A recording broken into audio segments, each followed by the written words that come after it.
Okay, so very good evening to all my dear friends.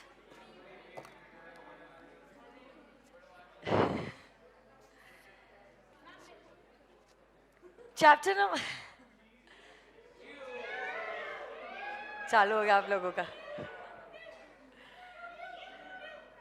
Chapter number 4 जो है आपकी text books में limited liability partnership act, बस उसके आखिरी के कुछ प्रोविजंस जो है हमारे बचे हुए. So today we are formally going to complete this particular act. जितना भी कुछ एलएलपी एक्ट से हमने किया था पहले उसे रिवाइज करेंगे और फिर आज चैप्टर को कंप्लीट करेंगे. सबसे पहली बात आप लोग मुझे बताओगे, who can become a partner in an LLP? बोलो. Who can become a partner in an LLP? बोलो. An individual or a body corporate who is not of unsound mind, not an undischarged insolvent. तुम लोग मार खाओगे यार. अभी नहीं पढ़ना है क्या तुम लोगों को? तो छोड़ देते हैं फिर. बोलो. तुम भी सो जाओ, मैं भी सो जाती. जाओ आप लोग घर पे, है ना?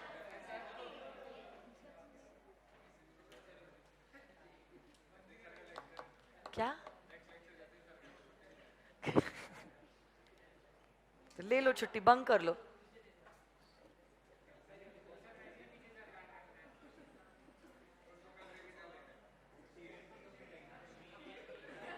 नहीं मिला क्या अभी तक सीरियल की? इतना मैसेज किया फिर भी नहीं मिला.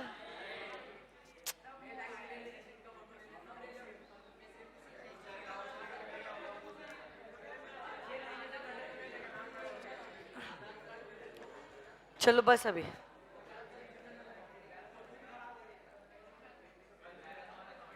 बस हो गया. अभी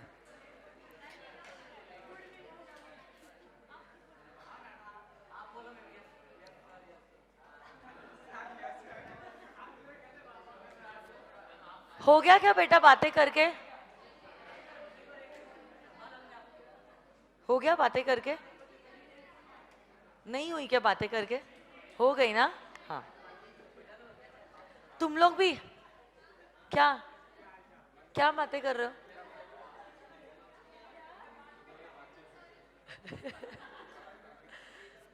Okay, so very good afternoon to all my dear friends. A very good afternoon to all my dear friends. आपको मुझे बताना है एलएलपी के केस में पार्टनर कौन बन सकता है? Can an individual become a partner? Can a body corporate be a partner? Can a person of an unsound mind become a partner? A person who is an undischarged insolvent? Yes or no? A person who has applied to be adjudicated as an insolvent in the court, can he become a partner? How many designated partners are required in an LLP? How many partners are required? Designated partner क्या individual होना जरूरी है? But अगर unfortunately हमारे पास individual 2 से ज्यादा नहीं है तो बॉडी कॉर्पोरेट को क्या नॉमिनी अपॉइंट करना नेसेसरी है?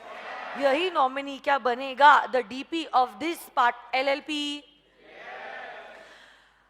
अगर कभी भी एलएलपी के नंबर ऑफ पार्टनर्स 2 से कम हो जाते हैं and this LLP continues to carry on the business for more than dash months, 6 months के बाद एलएलपी के नाम पे जो भी लायबिलिटी इनकर होती है उसके लिए कौन लायबल होगा? That partner will be personally liable. Is an LLP a body corporate? So if it is a body corporate, does it have a separate legal status in the eyes of LLP? Alag, partners alag, LLP alag, DP alag. Is an LLP an artificial person? Yes. Is it created by law? Yes. And can it only dissolve by law? So basically, does an LLP have a perpetual succession? Yes. Members आएंगे. But LLP जैसी है वैसी की वैसी ही रहेगी. जन्मों जन्मों युगो युग एलएलपी का एग्जिस्टेंस चलता रहेगा. अगर आप चाहो क्या एलएलपी का कॉमन सील बनवा सकते हो?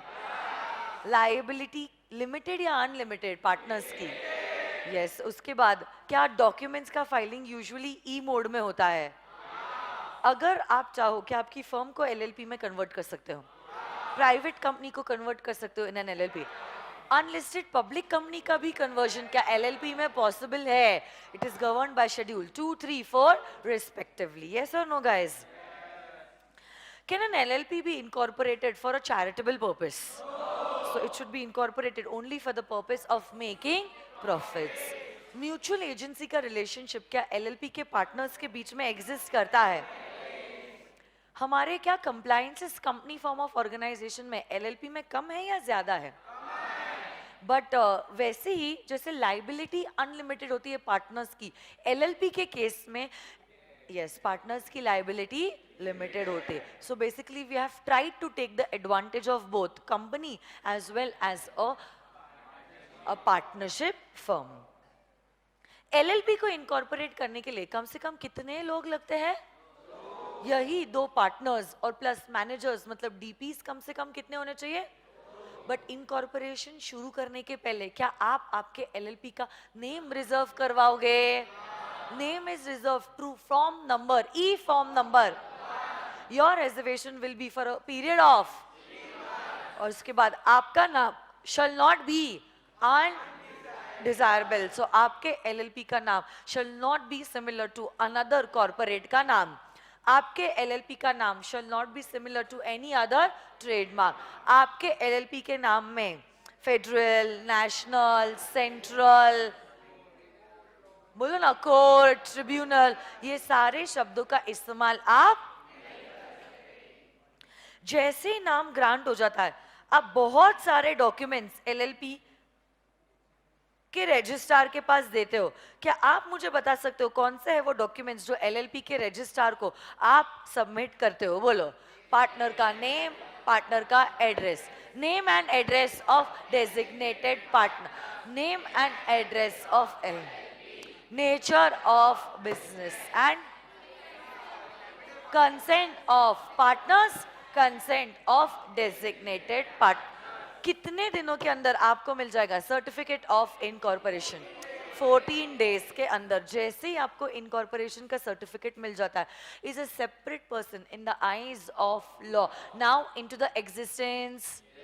हाँ या ना? जैसे ही आपको एलएलपी का सर्टिफिकेट ऑफ इनकॉर्पोरेशन मिल गया, आप ई फॉर्म नंबर 3 में आपकी एलएलपी अग्रीमेंट रजिस्ट्रार के पास सबमिट करते हो. कितने दिनों के अंदर सबमिट करोगे? 30 डेज के अंदर. एलएलपी के अग्रीमेंट में क्या क्या लिखा होता है? पार्टनर्स के नाम, पार्टनर्स के एड्रेस, एलएलपी का नाम, एलएलपी का एड.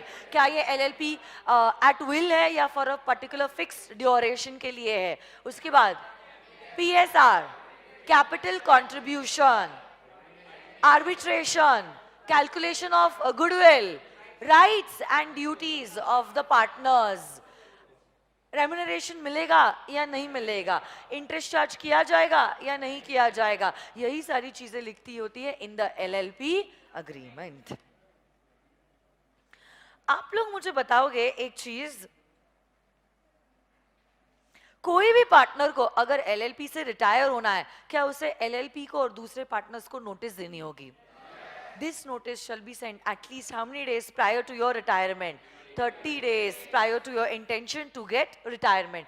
कोई भी पार्टनर की डेथ हो जाती है, अनसाउंड माइंड का डिक्लेयर हो जाता है या इंसॉल्वेंट हो जाता है, तो उसकी पार्टनरशिप की इंटरेस्ट खत्म हो जाती है. मतलब there is a cessation of partnership interest. Yes और नो गाइस? जैसे ही a partner ceases to be a partner, जैसे ही a partner ceases to be a partner, उसके अकाउंट सेटल किए जाएंगे, उसको प्रॉफिट का शेयर दिया जाएगा और उसको उसका कैपिटल का कंट्रीब्यूशन लौटाया जाएगा. हाँ या ना? कल मैंने ये आपको प्रोविजन पढ़ाया था, जब कभी भी पार्टनर के नेम या एड्रेस में चेंज हो रहा है, 15 दिनों के अंदर पार्टनर को क्या एलएलपी को इंटीमेट करना होगा? एलएलपी जो है 30 दिनों के अंदर क्या रजिस्ट्रार को इसी बारे में इंटीमेट करेगी. साथ ही साथ जब कभी भी एलएलपी रजिस्ट्रार के पास जाती है, इसी डॉक्यूमेंट को क्या सारे डीपी साइन करेंगे. और अगर इनकमिंग पार्टनर की बात है तो इनकमिंग पार्टनर का कंसेंट भी इस डॉक्यूमेंट के साथ अटैच किया जाएगा, हाँ या ना?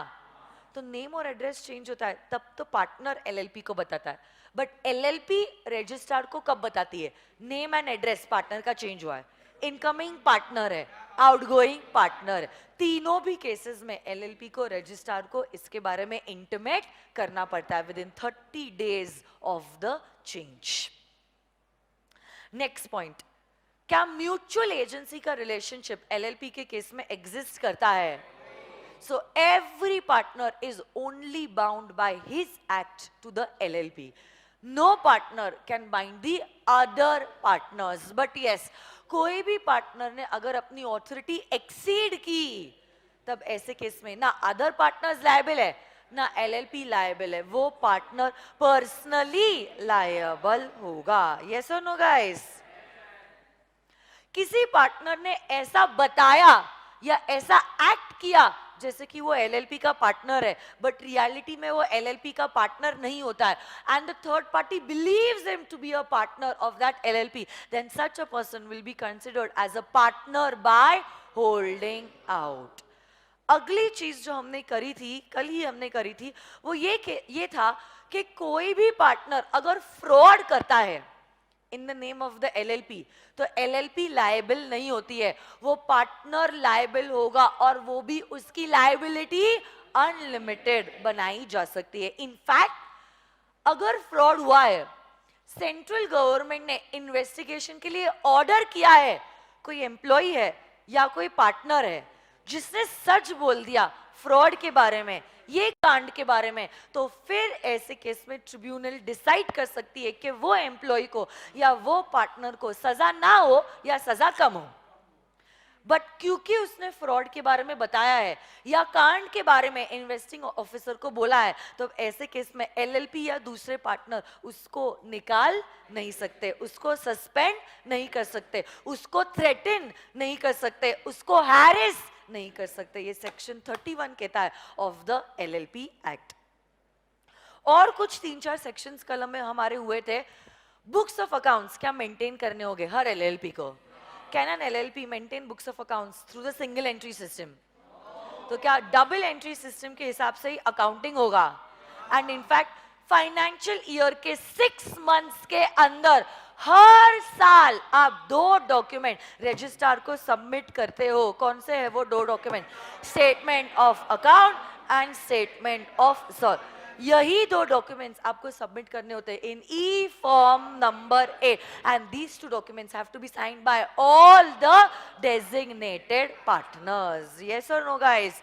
एलएलपी का ऑडिट भी कंपलसरी होता है, और एक एनुअल रिटर्न था, एनुअल रिटर्न का है e form number 11। Every LLP has to file an annual return with the registrar of LLP within a period of 60 days from the closure of the financial year. Annual return का form number क्या है? E form number 11। और statement of accounts and statement of solvency E form number 8। अगर firm चाहे, partnership firm, क्या LLP में convert हो सकता है? वो प्रोविजंस फॉलो करेगा कौन से शेड्यूल का? Second shed. अगर प्राइवेट कंपनी चाहे, क्या कन्वर्ट हो सकती है एलएलपी में? कौन से प्रोविजंस कंप्लाई करेगी? Third shed. और अगर अनलिस्टेड पब्लिक कंपनी एलएलपी में कन्वर्ट होना चाहती है, वो फोर्थ शेड्यूल फॉलो करेगी। यस और नो गाइस? रजिस्ट्रार देखेगा कि क्या आपने शेड्यूल के सारे प्रोविजंस कंप्लाई किए हैं या नहीं किए। अगर आपने सारे प्रोविजंस कंप्लाई किए, क्या बात है, आपको इशू किया जाएगा एक certificate of incorporation.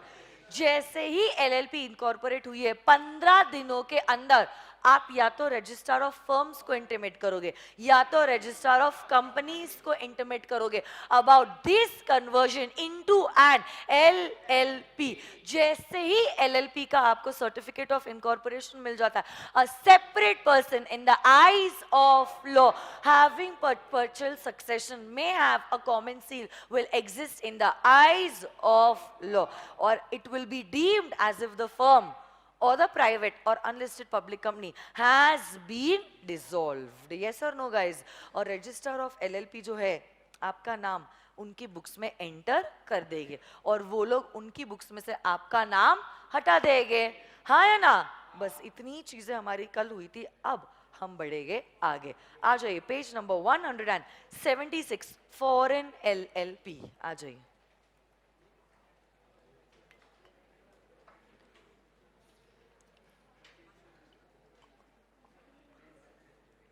Okay,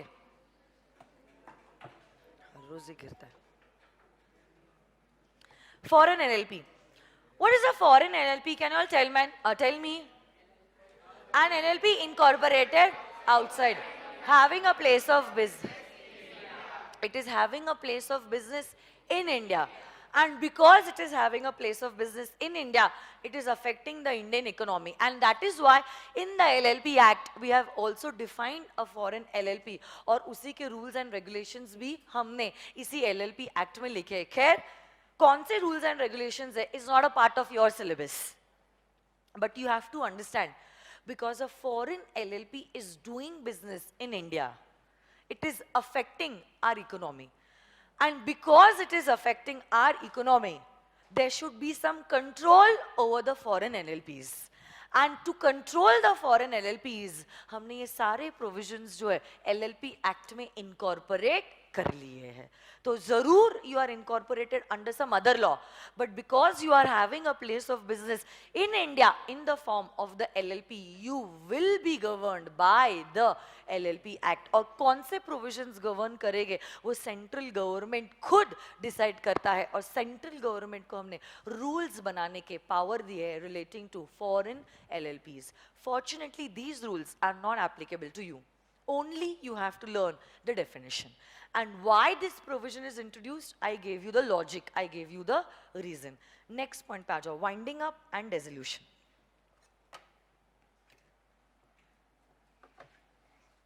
So is an NLP a separate person in the eyes of law? So if an LLP is a separate person in the eyes of law, क्या LLP dissolve हो सकता है? अरे बोलो ना, is dissolution of an LLP possible?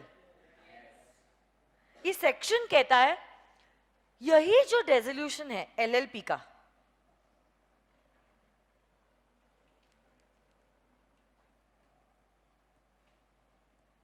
यही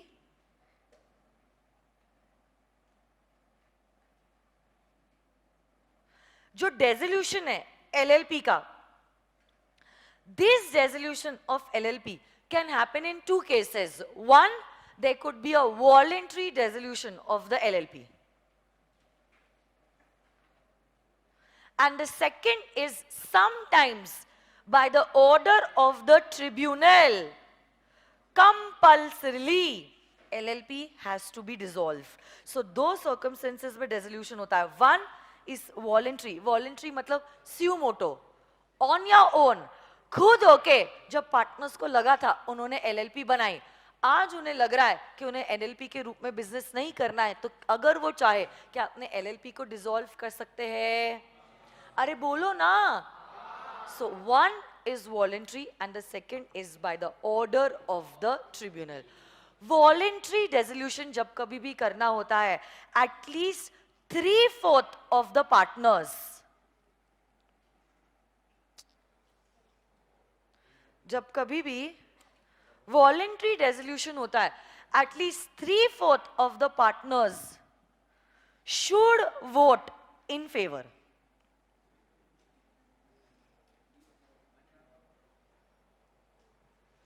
Three-fourth of the partners अगर favour में वोट करते हैं तो वॉलेंट्री डेसोल्यूशन LLP का पॉसिबल है, बट हर बार डेसोल्यूशन जो है वॉलेंट्री नहीं होता है. Sometimes the court orders for the dissolution of an LLP. मतलब क्या हुआ है, ट्रिब्यूनल डिसाइड करता है कि हम चाहते हैं कि ये LLP कंटिन्यू ना करे. अब ये कब कब पॉसिबल है? केस नंबर 1 जो मैंने आपको ऑलरेडी पढ़ा दिया है कि नहीं more than 6 months and LLP has continued only with one person, तब आपने minimum requirement of 2 persons comply नहीं किया. अगर ट्रिब्यूनल को इस बारे में पता चलता है, the tribunal can pass for a winding up order for the LLP. Second point जो है वो ये कहता है एलएलपी जो है बहुत समय से इज अनएबल टू पे इट्स डेट्स, मतलब बेसिकली एलएलपी की एसेट्स हो गई है कम और लायबिलिटीज हो गई है ज्यादा, तब ऐसे केस में कोर्ट में declare the LLP to be insolvent and it will order for the winding up of the LLP. LLP के पार्टनर्स ने ऐसी कोई एक्ट की है which is against the interest of the sovereignty and integrity of India, मतलब आप देशद्रोही हो, ऐसा कोई काम आपने किया है जो इंडिया के इंटरेस्ट के अगेंस्ट है, जैसे कि you manufactured and sold weapons to Pakistan, ऐसा कुछ काम अगर आपने एलएलपी के नाम से किया है, we can pass an order for the winding up of the LLP. What have you done? You have acted against the interest of our nation.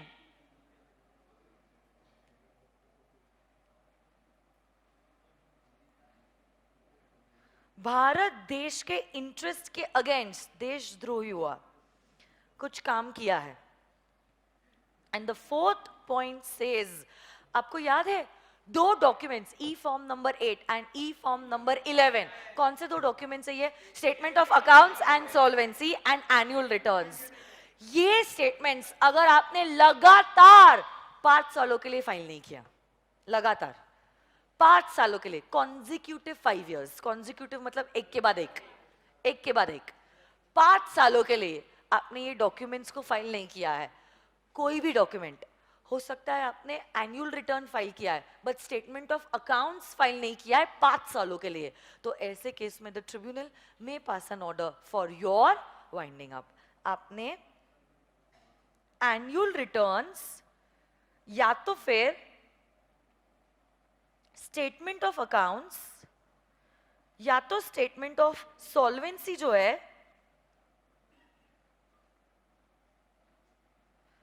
5 सालों के लिए फाइल नहीं किया है, तो ट्रिब्यूनल आपके वाइंडिंग अप का ऑर्डर पास कर सकती है. और कोई भी ग्राउंड अगर ट्रिब्यूनल को लगा है that this is a reasonable cause to order for the winding up, it is just and equitable कि ये एलएलपी को अपना बिजनेस बंद कर देना चाहिए, तब ऐसे केस में ट्रिब्यूनल स्यू मोटो आपके वाइंडिंग अप का ऑर्डर पास कर सकती है. ये लिख दो ना, समरी में लिख दिया क्या आप लोगों ने? लिखो.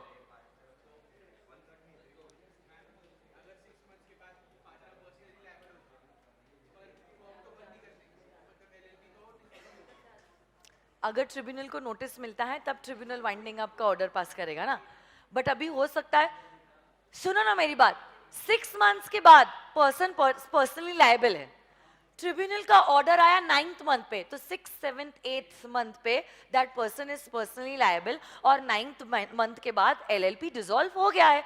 ऐसा नहीं होता है कि 6 months हो गए और अगले दिन ट्रिब्यूनल का नोटिस आ जाएगा वाइंडिंग अप के लिए. It's a process, it may take time. तो 6 months के बाद और ट्रिब्यूनल का ऑर्डर आने तक जो भी बीच का पीरियड है उसके लिए that one person will be personally liable for all the debts incurred in the name of the LLP. नहीं समझा? इसने 2 सेक्शंस को कंबाइन करके मुझे सवाल पूछा है. वो बोल रहा है मैम 6 months बाद तो पार्टनर अनलिमिटेड लायबिलिटी हो जाती है ना उसकी, तो ये वाइंडिंग आप क्या बोल रहे हो आप? अरे 6 months के बाद पार्टनर की लायबिलिटी अनलिमिटेड होती है, अग्रीड, बट ऐसा नहीं होता है 6 month फर्स्ट डे ही ट्रिब्यूनल का ऑर्डर आ गया वाइंडिंग अप के लिए. Winding up and resolution is a process, it may take time, और उस समय अगर कोई लायबिलिटी इनकर हुई है that partner is personally liable. Yes और नो गाइस? तो एक चिट्ठी पे लिख दो, winding up of LLP may happen voluntarily, compulsorily. Voluntarily अगर होना है, we require the consent of at least 3/4 of the partners. और compulsory केस में ट्रिब्यूनल ऑर्डर पास करता है. There are 11 benches of the tribunal all over India, जिसका tribunal का head office जो है वो दिल्ली में है.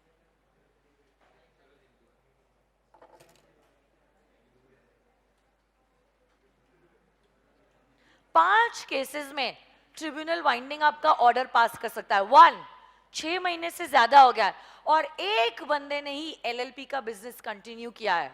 पॉइंट नंबर 2, डेथ्स हो गए ज्यादा और एसेट्स हो गई है कम. पॉइंट नंबर 3, पार्टनर्स ने ऐसी कोई हरकत की है which is against the interest of our nation. 5 साल लगातार आपने annual return, declaration of accounts and solvency file नहीं किया है, या तो फिर ट्रिब्यूनल को लगता है कोई जस्ट एंड इक्विटेबल ग्राउंड है तो आपके वाइंडिंग अप के लिए ऑर्डर पास कर सकती है. लिख दिया क्या आप लोगों ने? क्या हम आगे बढ़ सकते हैं? All the miscellaneous provisions last. Come on, आ जाइए. जस्ट एंड इक्विटेबल मतलब कोर्ट को खुद लग रहा है कि ये 4 ग्राउंड के अलावा there is some 5th reason, and this reason is a justifiable reason and you should wind up your LLP.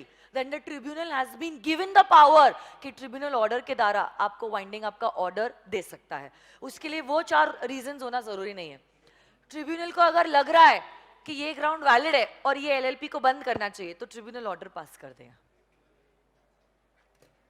आ जाइए. To all the miscellaneous provisions, come on, stop talking guys. Business transaction of a partner with LLP. ये मिटा दूं मैं आपको? जैसे दूसरे लोग LLP के साथ बिजनेस करते हैं, जैसे दूसरे लोग LLP के साथ बिजनेस करते हैं, जैसे कि ये जो मिस्टर है, ही इज अ क्रेडिटर. इस क्रेडिटर ने LLP को लोन ग्रांट किया है, इसलिए तो ये क्रेडिटर बना ना. और एलएलपी कौन है? डेटर. ये लेंडर है, एलएलपी बोरोअर है. अरे बोलो ना. जैसे दूसरे लोग एलएलपी के साथ बिजनेस करते हैं as an outsider, section number 66 कहता है even a partner can do these activities with the LLP. तो हो सकता है एज अ पार्टनर जो भी मेरे राइट्स और ड्यूटीज है वो तो मैं निभा रहा हूं, बट कभी अगर एलएलपी को पैसों की जरूरत है, जैसे दूसरे लोगों से एलएलपी पैसा लेता है, वैसे पार्टनर भी एलएलपी को पैसे लेंड कर सकता है. ऐसे केस में वो पर्सन एलएलपी का पार्टनर तो है, now we'll start playing another role and that would be the creditor of the LLP. तो जैसे दूसरे लोग इंटरैक्ट करते हैं LLP के साथ, वैसे एज अ पार्टनर भी आप इंटरैक्शन कर सकते हो विथ द LLP. आइए पढ़ो तो ये. A partner, everyone has to read together. Come on, everyone together. Bolo. A partner may lend money to and transact other businesses with the LLP and has the same right and same obligation with respect to loan or other transaction as a person who is not a partner. Next. Application of the provisions of the Companies Act 2013. देखो ये section क्या कहता है, मस्त है ये section.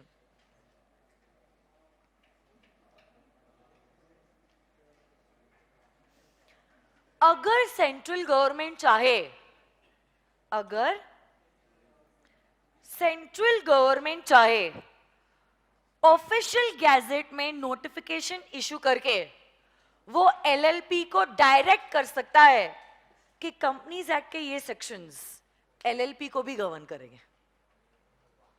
मतलब LLP तो एक्ट एप्लीकेबल है ही, प्लस सीजी को, रूलिंग पार्टी को हमने पावर दिया है. क्या पावर दिया है? अगर मोदी जी चाहे तो वो कंपनीज एक्ट के प्रोविजंस, कुछ प्रोविजंस जो उनकी चाहत है, वो एलएलपी को अप्लाई करवा सकते हैं. तो उस केस में अब एलएलपी तो एक्ट अप्लाई करना ही पड़ेगा. उसके साथ साथ जो भी मोदी जी ने कहा है कंपनीज एक्ट के, वो सारे प्रोविजंस भी एलएलपी को कंप्लाई करने पड़ेंगे. या तो जब मोदी जी नोटिफिकेशन इशू करे जैसे कंपनीज एक्ट में लिखा है, same to same provisions LLP को अट्रैक्ट हो गए। या तो अगर वो चाहे, वो कह सकते हैं ये जो कंपनीज एक्ट का प्रोविजन है, इसमें से इतनी चीजें आपको अट्रैक्ट करेगी। या अगर उनको 30 डेज है, आपको 60 डेज है। या अगर उनको 10 चीजें सबमिट करनी है, आप ये 5 चीजें सबमिट करो। मतलब वैसा का वैसा अट्रैक्ट नहीं किया है एलएलपी को, कुछ मॉडिफाई किया है, कुछ एग्जेम्पशन दिया है, कुछ छूट दिए है, या कुछ एक्सेप्शन करवा दिया है। और फिर कहा है कि प्रोविजन यही है, बट इसमें से थोड़ी सी छूट, या थोड़ा सा लिबरल, या थोड़ा सा मॉडिफाइड, ऐसे करके हम आपको कंपनीज एक्ट के प्रोविजंस अप्लाई करवा सकते हैं। बट अब देखो, सेंट्रल गवर्नमेंट के पास पावर है नोटिफिकेशन के द्वारा कंपनीज एक्ट के प्रोविजन एलएलपी को अप्लाई करवाने के लिए। But before that he has to take the approval from both the houses of the Parliament, मतलब लोकसभा भी और राज्यसभा भी। अब ऐसे केस में ये जो ड्राफ्ट लोकसभा और राज्यसभा में ले डाउन किया जाएगा, this draft has to be laid down in both the houses of the parliament for a total period of 30 days. 30 दिनों के अंदर लोकसभा और राज्यसभा डिसाइड करेगा कि क्या कंपनीज एक्ट के ये प्रोविजन एलएलपी को अट्रैक्ट होने चाहिए या नहीं होने चाहिए। सो ये 30 days can happen in either 1 session, 2 sessions और मोर देन 2 सेशंस ऑल्सो। क्योंकि देखो मैं आपको बोलती हूँ, parliament also works in sessions. हो सकता है एक सेशन का पीरियड ही 15 डेज है, तो अभी मुझे एक सेशन में 30 डेज नहीं मिले, क्योंकि सेशन ही 15 दिनों का था। से विंटर सेशन 15 दिनों का ही था। अब मैं चाहकर भी 30 दिन सेशन को चालू नहीं रख सकती हूँ, तो इसीलिए कहा है 30 डेज का ये जो समय है, it can happen only in 1 session, 2 sessions और मोर देन 2 सेशंस। बट जो भी है, total number of days for which it will be laid in the houses of parliament is going to be 30 days. ये 30 days या तो एक session में हो सकता है, 2 सेशंस में हो सकता है, या मोर सक्सेसिव सेशंस में हो सकता है। नहीं समझ में आई आपको बात? अरे बोलो ना। अगर हाउसेस ऑफ पार्लियामेंट ने डिसअप्रूव किया, अगर हाउसेस ऑफ पार्लियामेंट ने इस चीज को डिसअप्रूव किया, तब फिर ऐसा माना जाएगा जैसे कि कंपनीज एक्ट के प्रोविजंस एलएलपी को अट्रैक्ट नहीं होंगे। मतलब एलएलपी को सिर्फ और सिर्फ एलएलपी एक्ट अट्रैक्ट होगा। बट अगर हाउसेस ऑफ पार्लियामेंट ने कंसेंट दे दिया, तब ऐसे केस में अब एलएलपी को एलएलपी एक्ट तो कंप्लाई करना पड़ेगा, प्लस ये जो भी नोटिफिकेशन में लिखा है वो सेक्शंस कंपनीज एक्ट के भी एलएलपी को अट्रैक्ट करने पड़ेंगे, विद और without modification, as the case में भी, जो भी सीजी ने नोटिफिकेशन में लिखा है। अभी तक ये पावर सीजी ने इस्तेमाल नहीं किया है, बट क्योंकि ये सेक्शन एक्ट में है, हो सकता है एक रात मोदी जी को नींद नहीं आ रही है, बस उड़ गए, लिख दिया नोटिफिकेशन, अब आपको ये सारे प्रोविजंस कंप्लाई करने पड़ेंगे। Okay, next. हाँ, तो फिर एसपीसी को भी कंप्लाई करना पड़ेगा, because SPC is working as an LLP. Next, electronic filing of documents. चलो ये सेक्शन आप रीड करके मुझे बताओ। इलेक्ट्रॉनिक फाइलिंग बहुत ही इजी सेक्शन है। इलेक्ट्रॉनिक फाइलिंग एक्ट में जब कभी भी आपने देखा है, ई फॉर्म नंबर 1, ई फॉर्म नंबर 2, ई फॉर्म नंबर 3, ई फॉर्म नंबर 8, ई फॉर्म नंबर 11, जहां कहीं पे भी एक्ट में लिखा है आपको ये डॉक्यूमेंट्स रजिस्ट्रार ऑफ एलएलपी को सबमिट करना है, it means that these documents have to be filed in the electronic manner. Read कर लो। और ये एक है, कोई टाइम पीरियड दिया है, और वो टाइम पीरियड के अंदर अगर आपने डॉक्यूमेंट्स को रजिस्ट्रार के पास फाइल नहीं किया है, तो आप ये डॉक्यूमेंट्स 300 डेज तक सबमिट कर सकते हो। मतलब जैसे आपके एग्जामिनेशन फॉर्म्स 7 तारीख तक आपको एग्जामिनेशन फॉर्म सबमिट करना था, आज, अच्छा वो भी एक्सटेंड हो गया क्या? कब तक है वो भी नहीं पता आप लोगों को। अज्यूमिंग 7 सितंबर, आज तक आपको एग्जामिनेशन फॉर्म सबमिट करना था, बट इंस्टीट्यूट ऐसा नहीं कहता है आज अगर सबमिट नहीं किया मतलब अब आप सबमिट कर ही नहीं सकते हो। कुछ दिन होते हैं जहां पे आपको ग्रेस डेज दिए जाते हैं with additional fees, late fees, हाँ है ना। सेक्शन 69 वही चीज, अक्षत एंड ग्रुप, सेक्शन 69 कहता है, क्या कहता है सेक्शन 69? इस एलएलपी इस एलएलपी एक्ट में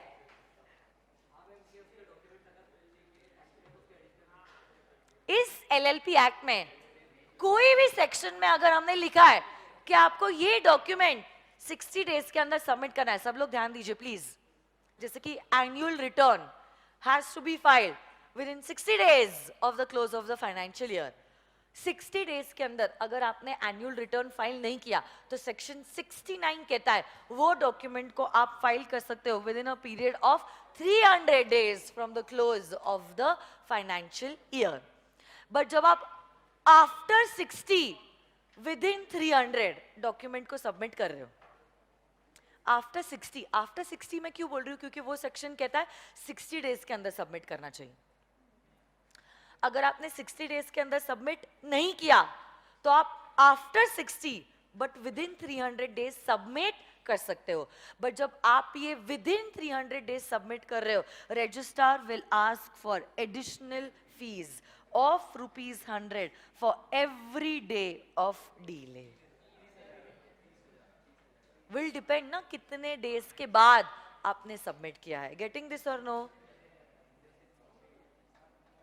So yes, this is all about the Limited Liability Partnership Act. एक बार पूरा का पूरा एक्ट में रिवाइज करूंगी और फिर मैं आपको छोड़ दूंगी वापस से।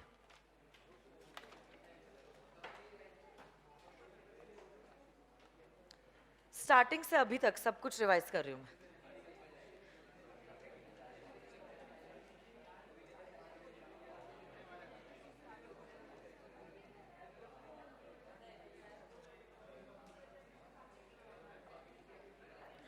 ओके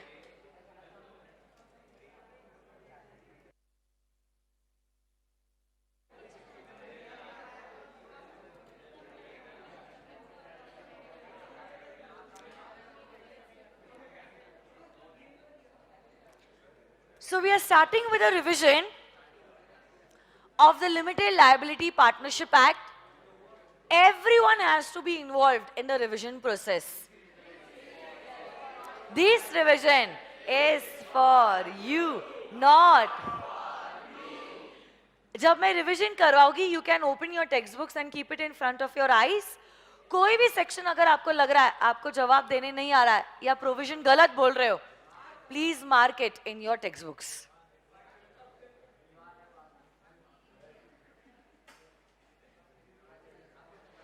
सबसे पहला सवाल, come on, can a partner be an individual? Can a partner be a body corporate? If a person is of an unsound mind, can he become a partner of an LLP? If he is an undischarged insolvent, if he has applied for being adjudged as an insolvent person, he cannot be a partner in an LLP. How many minimum number of persons you require? Maximum? Unlimited. If the number of partners reduces below 2 and the LLP continues to carry on the business for more than, this reduced number of person will be personally liable for all the debt incurred in the name of LLP after 6 months. In fact, this is one of the reasons because of which the tribunal can also pass an order of winding up of the LLP. अगर ऐसा हुआ है designated partner में आपके पास 2 individuals नहीं है, तो क्या वो बॉडी कॉर्पोरेट को नॉमिनेशन करना जरूरी है? और यही नॉमिनी जो है will act as the designated partner of the LLP. अगली चीज आप लोग मुझे बताओगे वो ये है, is an NLP a body corporate? So does it have a separate existence in the eyes of law? Mutual rights और ड्यूटीज क्या एलएलपी अग्रीमेंट से बनती है? हाँ है ना? अरे बोलो ना। मिनिमम नंबर ऑफ पार्टनर्स कितने होते हैं? मैक्सिमम क्या डीपी का होना जरूरी है? कितने डीपी? आप लोग मुझे बताओगे कि क्या एलएलपी का होता है perpetual succession? Can an LLP have a common seal? Can an LLP be incorporated for a charity purpose? क्या एलएलपी में होता है बिजनेस एंड बिजनेस ओनली? क्या एलएलपी में जो भी डॉक्यूमेंट्स आप फाइल करते हो वो इलेक्ट्रॉनिक फॉर्मेट में फाइल किए जाएंगे? अगर सीजी चाहे क्या इन्वेस्टिगेशन के लिए ऑर्डर कर सकता है? पार्टनर्स की लाइबिलिटी कितनी होती है, लिमिटेड या अनलिमिटेड? लिमिटेड और अनलिमिटेड। इसी लिमिट की हद कहाँ पे लिखी होती है? In the LLP agreement. LLP agreement में लिखा होता है कितने हद तक पार्टनर्स की लाइबिलिटी लिमिटेड होती है। नेक्स्ट पॉइंट आप लोग मुझे बताओगे and that is how will you incorporate an LLP? सबसे पहले before even submitting the documents for incorporation will you reserve your LLP's name? Form number बताओ। ई form number name will be reserved for a period of 3 months. Your name shall not be undesired. माना जाएगा अगर आपके LLP का नाम is similar to any other corporate name और LLP का नाम is similar to any other trademark, या तो फिर अगर ऐसे लग रहा है आपके नेम की वजह से that you are carrying the patronage of the government. Example दे सकते हो आपने आपके नाम में क्या क्या वर्ड्स यूज किए? National, tribunal, central, federal, government, court, अगर ऐसे शब्दों का इस्तेमाल किया तो माना जाएगा आपके एलएलपी का नाम अनडिजायरेबल है। जैसे ही नाम रिजर्व किया आप बहुत सारे डॉक्यूमेंट्स एलएलपी के रजिस्ट्रार को सबमिट करोगे। कौन से डॉक्यूमेंट्स बोलो? Name and address of part, name and address of part, name and business of, अच्छा name and address of LLP, business of LLP, consent of partners and designated partners. यही documents आप file करते हो through e form number. जैसे document submit किए registrar will grant you the certificate of incorporation within 14 days. जैसे ही LLP incorporate हो गई, क्या बात है, एक separate person in the eyes of law has been born. अगला पॉइंट आप लोग मुझे बताओगे एलएलपी के इनकॉर्पोरेशन के डैश डेज के अंदर you will submit an LLP agree in E form number। क्या बात है, वेरी गुड। क्या म्यूचुअल एजेंसी पार्टनर्स के बीच में एग्जिस्ट करता है? हाँ या ना? सो एक्ट्स ऑफ द पार्टनर के लिए LLP इज लाइब, वो भी only if the partner has done the acts with in his authority. Yes और नो गाइस? कोई भी पार्टनर अगर एलएलपी से रिजाइन करना चाहता है, क्या उसके दूसरे पार्टनर्स को नोटिस देना जरूरी है? रेजिग्नेशन की notice will be given at least 30 days prior to your intention of resigning from your LLP। कोई भी पार्टनर की डेथ हो गई, अनसाउंड माइंड का हो गया, इंसॉल्वेंट डिक्लेयर हो गया, क्या उसकी पार्टनरशिप के इंटरेस्ट सीज हो जाता है? हाँ या ना? और जैसे ही पार्टनर का इंटरेस्ट सीज हो जाता है, he will be entitled to receive from the LLP the capital contribution and the accumulated profits। Yes or no guys? Partner के नेम या एड्रेस में चेंज हुआ है, partner will intimate within a period of 50। और अब अगला provision, LLP registrar के पास जाएगी कब? 3 केसेस में। 1, पार्टनर का नाम या एड्रेस चेंज हुआ है। 2, इनकमिंग पार्टनर। 3, outgoing partner. और ये जो डॉक्यूमेंट एलएलपी रजिस्ट्रार को सबमिट करती है, it shall be signed by all the designated partner. और अगर इनकमिंग पार्टनर है, इस डॉक्यूमेंट के साथ साथ you will also submit the consent of the incoming partner. Yes और no guys? Yes. Mutual agency LLP के केस में एग्जिस्ट नहीं। LLP is liable only for those acts which the partner has done within his authority। अगर कोई भी act partner ने किए which is beyond his authority, he will be personally liable। कोई भी पर्सन ने या तो बोलकर, या तो लिखकर, या तो कंडक्ट से ऐसे बिहेव किया है जैसे कि वो LLP का पार्टनर है, then act will consider him as a partner by very good, holding out. अगला पॉइंट कहता है कोई भी पार्टनर ने फ्रॉड किया है in the name of the LLP, then the liability of the partners will be, और अगर इन्वेस्टिगेशन कैरीड आउट हो रहा है, कोई भी एम्प्लॉय या कोई भी पार्टनर इन्वेस्टिगेटिंग ऑफिसर को यूजफुल इंफॉर्मेशन प्रोवाइड करता है, हो सकता है सीजी जो है इस पार्टनर को या इस एम्प्लॉय को पनिश ना करे या punishment come they. Just because he spoke out, he told about the truth, that partner or that employee cannot be discharged, cannot be removed, cannot be harassed, or he cannot be threatened. क्या proper books of accounts maintain करना necessary है? Can an LLP maintain books according to the single entry system? तो क्या double entry system में books maintain करना necessary है? क्या आपको statement of accounts and statement of solvency register of LLP को फाइल करना कंपल्सरी है within a period of 6 months from the close of the financial year? And this filing of accounts and filing of, बोलो ना, statement of solvency has to be done with the ROC within 6 months in E form number. उसके बाद और एक form आपको file करना पड़ता है and that is your annual return. Form number बताओ, ई फॉर्म नंबर 11। किसके पास सबमिट करोगे? Registrar of LLP. कितने दिनों के अंदर? 60 days from the close of your financial year. हाँ या ना? Can a firm be converted into an LLP? Can a private company be converted into an LLP? Can a unlisted public company be converted into an LLP?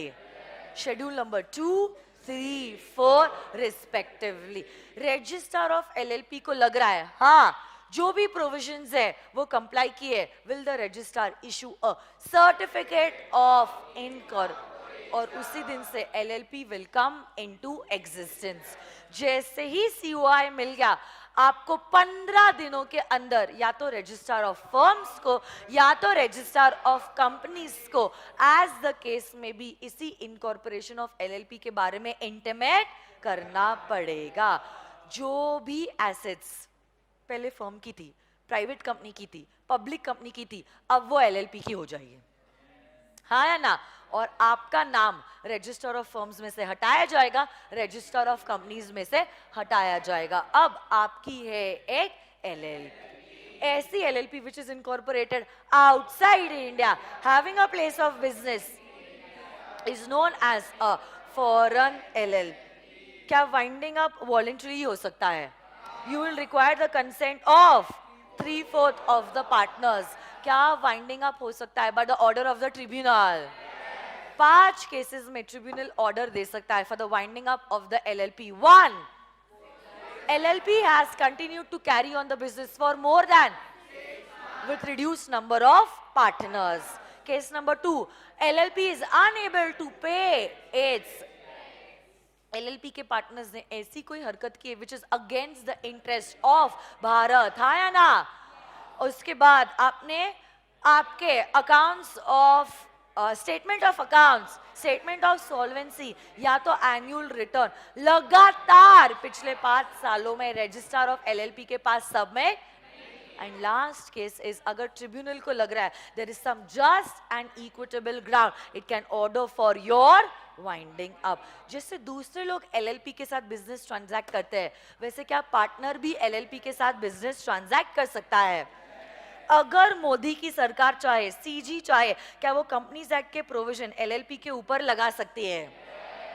लग तो जाएंगे, but आपको लेना पड़ेगा approval of both the houses of the parliament. इसी को आप ले करोगे at least for a period of 30 days in 1 or more sessions of the parliament. हाँ है ना? अगर अप्रूव हो जाता है क्या बात है, फिर एलएलपी को कंपनीज एक्ट के प्रोविजंस कंप्लाई करने पड़ेंगे, और नहीं लगा तो फिर आपको वो चीजें कंप्लाई करने की जरूरत नहीं। Documents will always be filed in the electronic mode. कोई भी डॉक्यूमेंट को आपने समय के अंदर सबमिट नहीं किया, you can submit it within a period of 300 days provided you will also have to give additional fees at the rate of 100 rupees per day of default. और एक आखिरी चीज है difference between LLP and partnership firm. मैं पूछती जाऊंगी, आप जवाब देते जाओगे. LLP और फर्म. LLP को कौन सा एक्ट अप्लाई करता है? Come on tell me. 2008. Partnership को पार्टनरशिप एक्ट 1930. कहाँ पे बॉडी कॉर्पोरेट है, कहाँ नहीं है? कहाँ पे separation between the partners and the organisation? कहाँ पे पार्टनर्स ही फर्म है और फर्म ही पार्टनर्स है? क्या LLP को इनकॉर्पोरेट करना नेसेसरी है? पार्टनरशिप के लिए तो इनकॉर्पोरेशन का कोई भी प्रोसीजर नहीं है. परपेचुअल सक्सेशन किसका होता है? अच्छा, जैसे ही LLP का नाम आप लिखते हो, क्या नाम के आगे आपको LLP फुल फॉर्म या तो अब्रिएटेड फॉर्म में लिखना जरूरी है? पार्टनरशिप के केस में से कोई भी गाइडलाइंस नहीं है. LLP के केस में पार्टनर्स की लायबिलिटी लिमिटेड और अनलिमिटेड. पार्टनरशिप के केस में पार्टनर्स की लायबिलिटी. म्यूचुअल एजेंसी कहाँ एग्जिस्ट करता है, कहाँ नहीं करता है? कहाँ पे ओनरशिप और मैनेजमेंट में डिफरेंस है? तो डेजिग्नेटेड पार्टनर्स का कॉन्सेप्ट कहाँ पे है? क्या पार्टनरशिप के केस में all the partners are the owners as well as the managers? अगर आप चाहो कॉमन सील आप कहाँ रख सकते हो? लीगल फॉर्मेलिटीज कहाँ ज्यादा है? अच्छा, एनुअल रिटर्न्स, सॉल्वेंसी, दोनों के कंपैरिजन में LLP में ज्यादा, कंपनी से कम है, अग्रीड. बट यहाँ पे डिफरेंस हम किसका देख रहे हैं? पार्टनरशिप और LLP का ना. कहाँ पे statement of accounts, statement of solvency और एनुअल रिटर्न फाइल करने होते हैं, कहाँ नहीं करने होते हैं? कहाँ पे a minor can become a partner. But यहाँ LLP के केस में तो ना ही आप क्रिएट कर सकते हो a partner LLP with a minor, ना ही can be introduced as a partner later on in the LLP. और एक लास्ट चीज बस आज के लिए इतना ही. Difference between LLP and company form of organisation. LLP is governed by, बोलो. companies are governed under the Companies Act 2013. मुझे आप लोग बताओगे LLP में owners are called as partners और कंपनी में owners are called as members. LLP में internal management govern होता है थ्रू LLP अग्रीमेंट और कंपनी में इंटरनल मैनेजमेंट गवर्न होता है through the articles of association. LLP के नाम में क्या LLP शब्द को लिखना जरूरी है?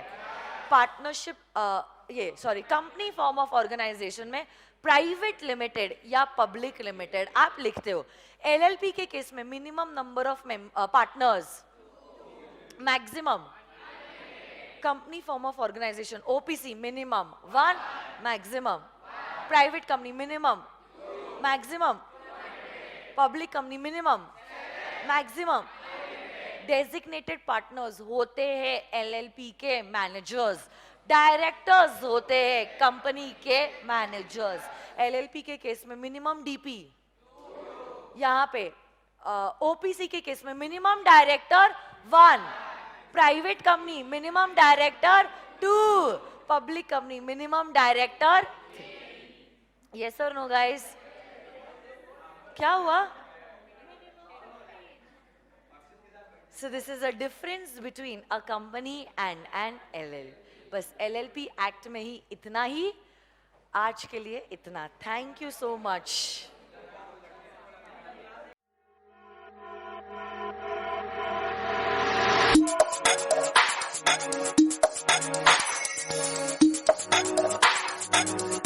Thank you.